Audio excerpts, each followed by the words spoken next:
किरिस का सुनेगा गाना? किरिस का सुना? किरिस का किरिस का सुनेगा? বর্তমান সোশ্যাল মিডিয়ায় একটি ডায়লগ বেশ জনপ্রিয়, আর সেই ডায়লগটি হচ্ছে ক্রিসকা গানা শুনেগা। আপনিও যদি সোশ্যাল মিডিয়া ব্যবহার করে থাকেন তাহলে অবশ্যই এই ডায়লগটি তো শুনেছেন। किरिस का सुनेगा गाना? किरिस का सुना? किरिस का सुनेगा? কিন্তু এত ভাইরাল হওয়া এই ডায়লগটি বলা মানুষটি আসলে কে তা কি জানেন?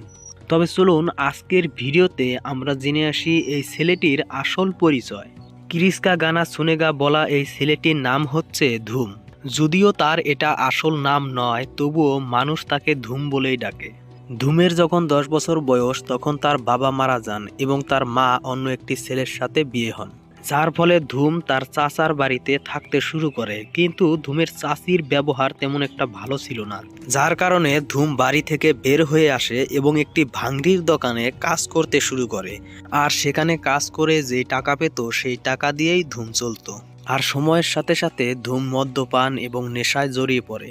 আপনারা তার ভিডিওগুলোতে খেয়াল করে দেখবেন অতিরিক্ত নেশার ফলে তার মেন্টালিটি সমস্যাও দেখা দেয়। এবার চলুন জেনে নেওয়া যাক তিনি ভাইরাল কিভাবে হলো। তার কিন্তু কোনো সোশ্যাল মিডিয়ায় আইডি বা ফেসবুক পেজ বা ইউটিউব চ্যানেল বলেন কোনো কিছুই তার নেই। এক কথায় বলতে গেলে তার কোনো মোবাইল ফোনই নেই। কিন্তু তবুও এত জনপ্রিয় কিভাবে হলো? ধুমের আশেপাশে থাকা ছেলেপেলেদের সাথে মজার ফাঁকে এই ভিডিওটি বানিয়ে ফেসবুকে আপলোড করে দেয়, আর রাতারাতি সেই ভিডিও প্রচুর পরিমাণে ভাইরাল হয়ে যায়। আর আশেপাশে থাকা বড় বড় ইউটিউবার ধুমের কাছে ছুটে যায় ভিডিও বানানোর জন্য।